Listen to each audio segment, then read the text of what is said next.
I sort of had a bit of a flashback to when I woke up in hospital, looked down and realised I only had one leg, and I thought the world was at an end. There was nothing I was going to be able to do. What I didn't realise was 38 years later, I'd be looking back on that day as the best day of my life.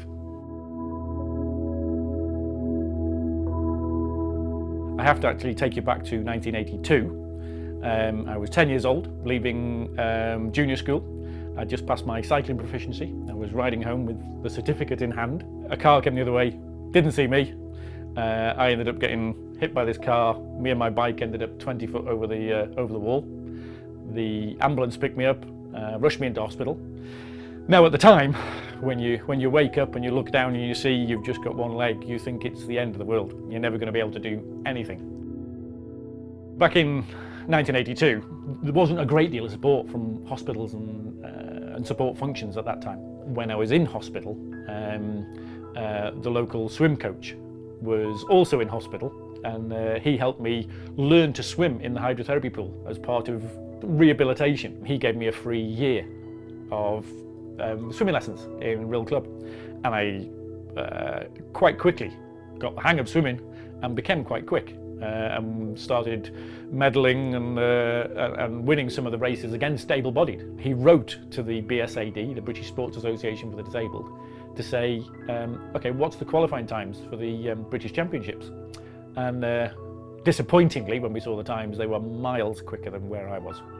So we knuckled down. It was a target, and it's sort of one lesson I keep to myself now is always have a target. So we worked for 9 months or so to try and beat these qualifying times.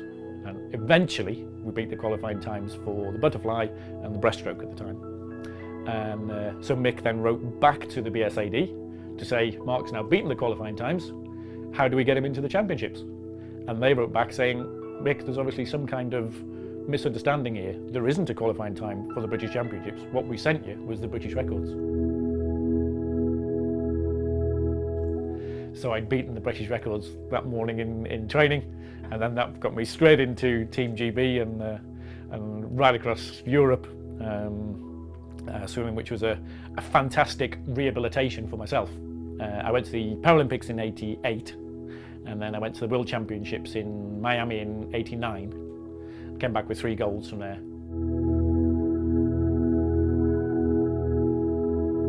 The world has changed dramatically since 1982, where it was very much pretend that you haven't lost your leg, but now it's the time absolutely not to hide the disabled person in the corner. It's time for that disabled person to stand out, stand proud, and be proud of what they are and what they've done. We started making these leg covers.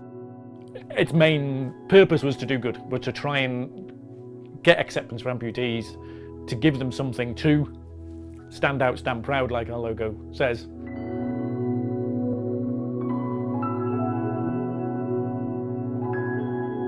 When we're looking at support for people, you've got the Steps charity, which I'm really proud to be an ambassador of.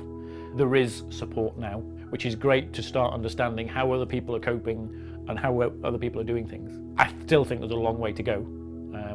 I think it's still very easy for people to come out of hospital today and suddenly just disappear into the world and have no support. And we've got to have those kind of things that just helps people, gives them that confidence and a bit of pride to get back on their legs and get going again.